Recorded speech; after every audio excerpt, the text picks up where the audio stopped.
My name is Alan Lester Halcomb from Gordon, Kentucky. Sooner or later, I'm going to put Gordon, Kentucky back on the world map. Now, today I'm going to tell you a story about one of my older brothers, my brother Warren. Now, he was in the Merchant Marines during World War II. He was a head cook on one of the big ships that was carried war material from the United States to Europe to whip the Germans. And after the war was over, he lived in New York City, and then he moved back to Linefork Creek at Gordon, Kentucky, and stayed about 2 years with us. And his wife at that time had one little baby, and she was 2 years old, 2.5 years old, when they moved back to New York. But in the 2 years that Warren was there, he liked his alcoholic drinks, whiskey and beer and whatever you could get with alcohol in it. He got him a still made, and it was way up Picture Branch. And now Picture Branch is about 2 miles down the creek from Gordon. And to outsmart the revenuers, you had to put it where they probably wouldn't ever be looking for a still to start with. And so he would take grains of corn, shell grains of corn, and put it in a wooden box and keep it good and damp, wet, for about 10 days, and that corn would sprout and have a little green plant coming out.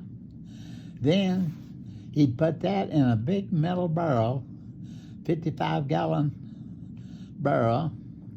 He'd add sugar and yeast and stuff to it and cover it up to keep the bugs and worms out of it. And it would ferment. And it would make a white, creamy-looking liquid. And they called that distilled beer. And boy, was it ever good. And we'd be working in the field nearby, and everybody'd want something to drink. You got to drink some water. Well, we'd go get a bucket of still beer, and we passed it around. Everybody drank that. And it only took about two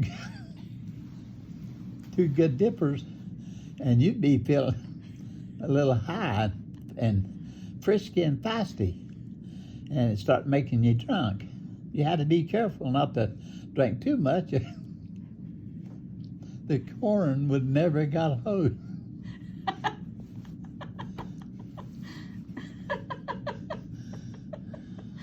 Now, this was when I was about 12, and towards the end of the time before he went back to New York, why, I was having him work around the still making moonshine.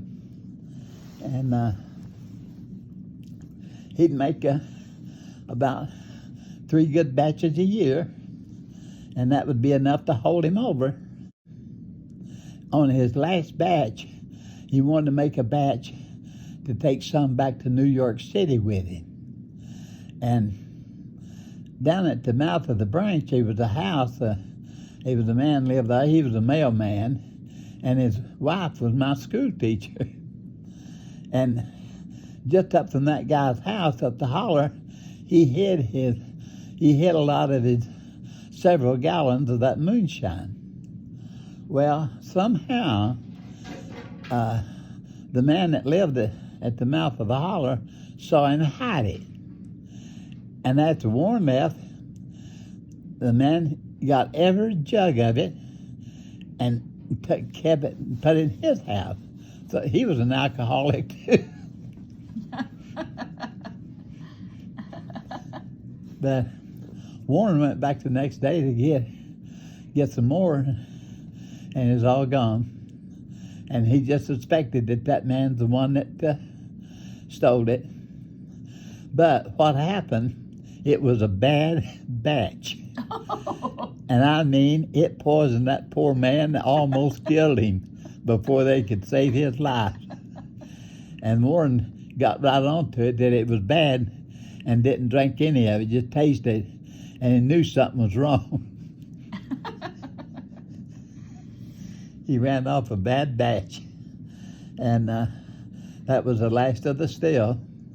He sold the still before he went back to New York. And but I do have some experience on making moonshine whiskey. As a 12-year-old boy. Yeah, well, I was 14 by the time he went back, Yeah. I was big enough to help. You said Warren, who was in the Merchant Marines, brought you guys back a wooden shoe from Holland. How old were you? About 9 years old. See, when his ship would leave the United States and go to France or England with a load of war material, and go there and back. Every time they got back, every employee on that ship, no matter who, got $500 cash. Make another round trip, another $500.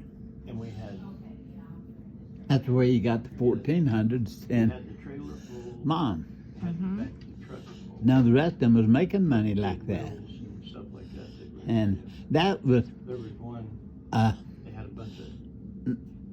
on top of his paycheck. So instead of giving her the 3 full round trip, he took out 100 to get drunk on. Well, he earned it. Yeah. Yeah, he was He was a cook. Yeah. He tried to show Mom how to break 4 eggs at a time and drop into a skillet. How to pick them up and crack them and use his fingers to get all 4 eggs in that skillet at once. Throw that down, Gravy, 4 more. You're frying eggs for hundreds of guys. You got to do it fast, Mom. I can't imagine that. And He needed to be turning these people in the hospital. Okay, we can't laugh. We're going to make these and sick. then that one thing I got hanging on the wall, that steel rod he sharpened knives on. It was on the ship that he worked on. Yeah. In the 1940s. And Anyway, she started walking away. he brought it home for Mom. My name is Alan Lester Halcomb from Gordon, Kentucky. Sooner or later, I'm going to put Gordon, Kentucky back on the world map. Now, today I'm going to tell you a story about one of my older brothers, my brother Warren.